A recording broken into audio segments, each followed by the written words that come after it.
I am the Great Dementus, and I rule the wasteland like party! Remember me? How often have you come to the set in the morning and said, "Oh, what a day! What a lovely day!" Every day.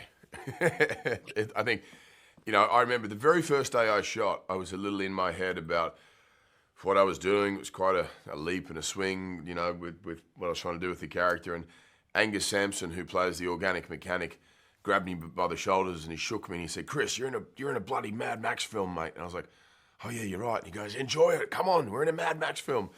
And that kind of set the stage and the tone for all of it. And I was enthusiastic and excited to be there, and then just kind of surrendered to the sort of fandom that I had for all of it. And it was so much fun.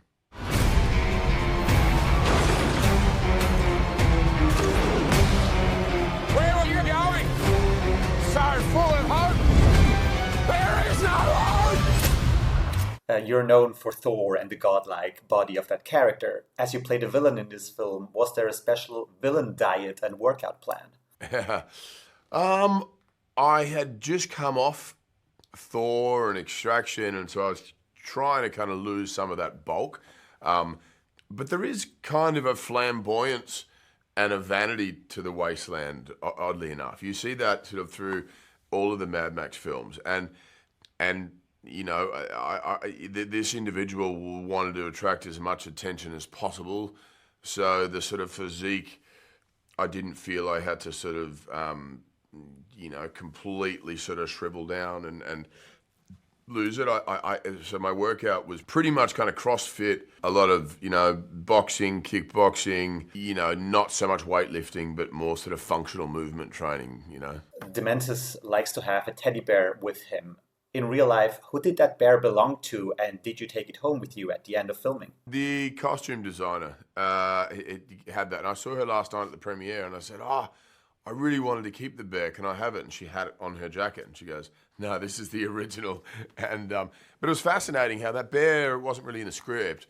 The costume department had designed it, and George, you know, says to all of us as actors, you know, "Well, what does it mean to you, and what does this represent?"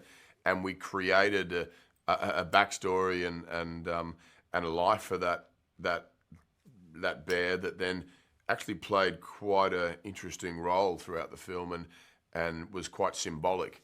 But it's not in my possession, unfortunately, but I'm going to work on that.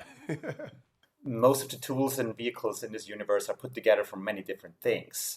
What was the most unusual thing you discovered in a tool or vehicle?